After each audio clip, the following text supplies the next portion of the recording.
natin dito sa bike natin, tong ride natin ngayon, no?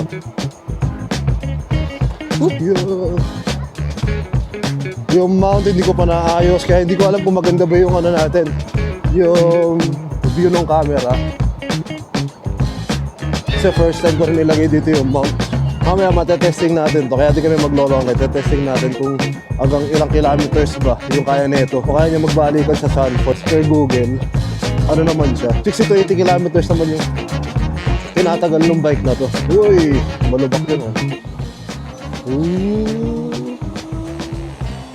Grabe yung tulin, no? Grabe ang ganda ng weather. Pansin nyo, ang nipis na ng jacket natin. Wala pa tong cellphone holder, kaya nakaano lang ako. Dito lang ako nagmamap sa watch natin. Pupunta lang tayo ng Centrum today dahil bibili tayo ng chicken.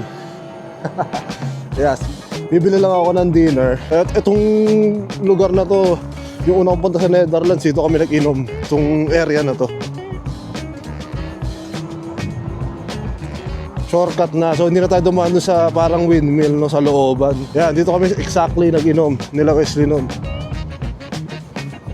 Dami na palang tao doon pag tanghali. Ito yung golem dito. Na alam mong nasa sentrum ka na pag nakita mo yung golem na yun. Patay na patay itong area na ito pag ganitong araw. Yan, ito na ang pinaka-sentrum nito, mga amigos. Ito na ako magpa-park. Tapos lalakad na lang tayo.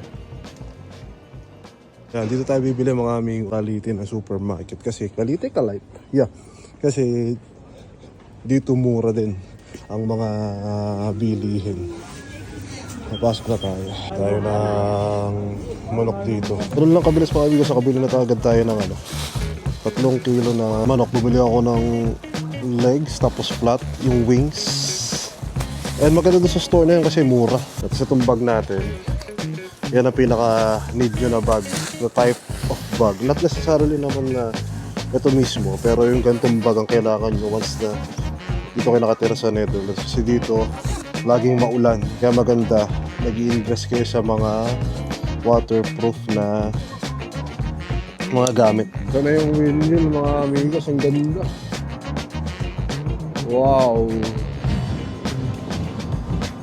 Saan ba ang front view na ito? Ang ganda.